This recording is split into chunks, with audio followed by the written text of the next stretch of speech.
Welcome back to the Nimzo-Indian Masterclass. This is now chapter 10, where we will be discussing 4 bishop to g5. Now, bishop g5 is a very tactical and sharp idea. White is not going for just casual, simple development. They're placing their bishop at a very tactical location, pinning our knight. And unfortunately for them, this also gives us great tactical chances. Because their bishop is abandoning the queen side, we have great chances to get our queen over to the queen side, and we have some big potential moves that we could play and throw at white, which will be very fun. And you'll see this video here is going to include a lot of really beautiful tactical ideas and motifs. So let's begin. We start by playing c5 for the reason that I just explained. They are abandoning their queen side. We want to occupy that queen side with our queen as early as possible. Playing d5 and following our common strategical idea of playing on the light squares is not as effective here. A, because the queen can't come in as quickly, but B, because our knight is pinned, and so we just have generally less support over this d5 square. Therefore, c5 is how we are going to start it. Now, they can go wrong very quickly. For example, d takes c5, we can take, and you cannot do anything but laugh at these 3 pawns. For example, h6, take, and our queen comes here. If they don't take, and they retreat, then we can consider at some point g5 and targeting the pawns from the queen side instead of the king side, as we do over here. And regardless, we'll be able to add more pressure via the knight, and the second we win this pawn, we can then also add more pressure via the bishop, because b6 will be a possibility, and all of these pawns are just going to one by one fall off the board.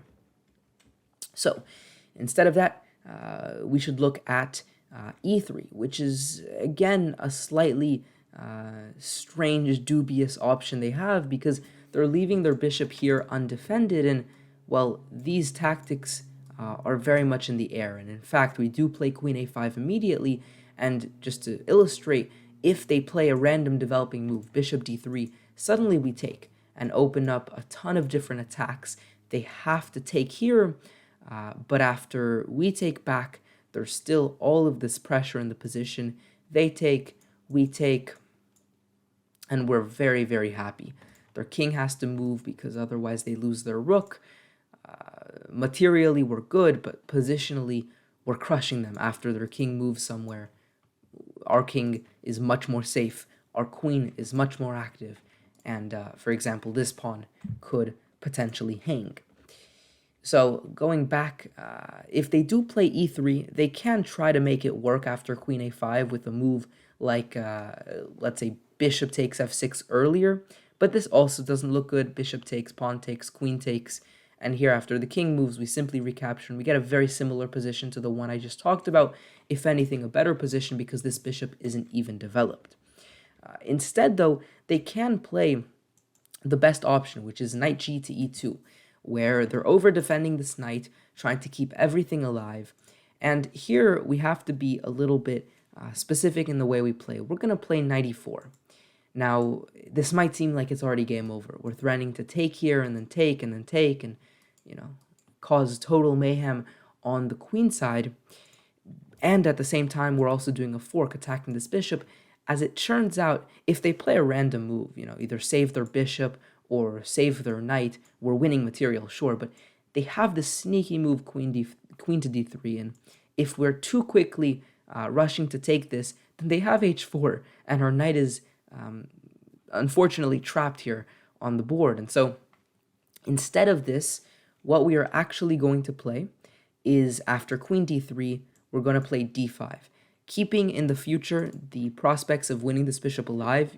At some point, if we make extra room for our knight, we can definitely look forward to taking this. But at the same time, we're going to grab more space, free up this bishop a little bit.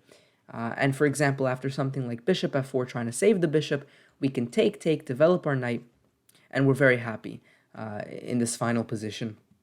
As an example, if they play g3 with hopes of developing the bishop, there's so many tactical ideas. g5 is something you can consider. e5 is something you can consider, where after takes, we push, and there's many lines to consider. You can continue calculating this on your own, but for example, something like this, of course, is just total domination, and all of these tactics work in our favor because of our lead in development, our active pieces along this diagonal. This is just a very unfortunate situation for them. This knight being pinned gives us great tactical chances. So going back all the way here after c5, we looked at e3, we looked at if they take. Those are sort of the weaker options they have. Then there's the move knight to f3, which is still a sideline, but it's a stronger move, staying more flexible. Here we're going to continue by playing h6. If they take us, we're happy to take. And after something like e3, we can take again, and then even take again, ruin their structure and play b6. And as we've seen many times in this masterclass already, play against these two pawns. Here we don't even have the c pawn, which helps us because we can stack rooks here and put even more pressure.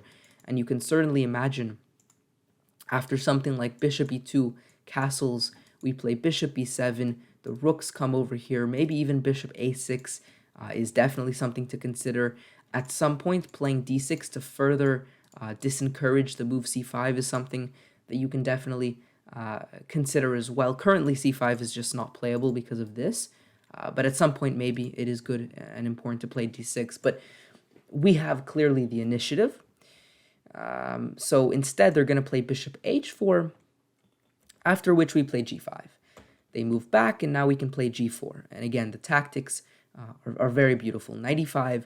Here we play knight to e4. After they play queen to d3 to try to defend all of their pieces. Notice just all of these random pieces. It's not any structure or organization to their pieces. It's just randomly flooding the position. All of these loose pieces will give us great tactical chances. For example, knight takes g3, followed by d6, and after they take e5.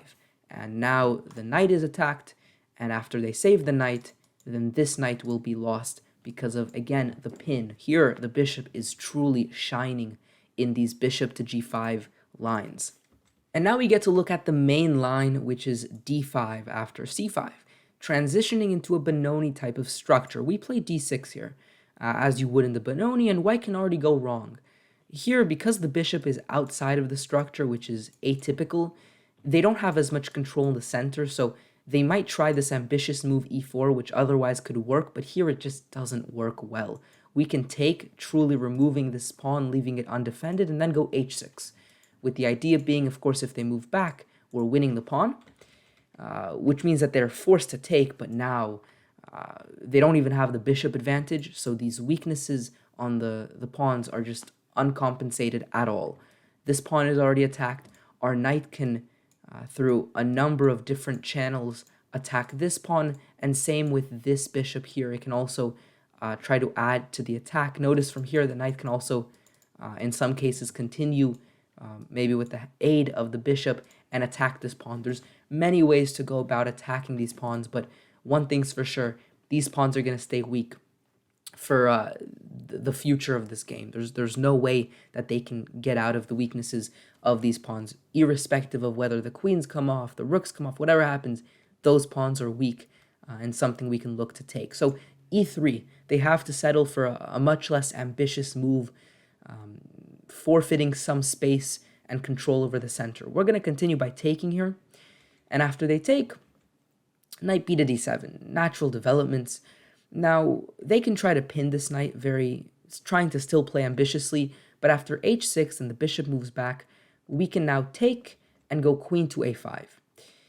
The reason, by the way, that we throw in h6 in all of these scenarios is A, of course, when we castle, it's good to play h6 for the king to have breathing room. I mean, h6 is a healthy move regardless of the situation, but also we want to have at all points the ability to play g5, or if they take, we want to know that early on so we can take. We essentially want to get rid of their flexibility and reveal their hand, show what they want to play, their game strategy.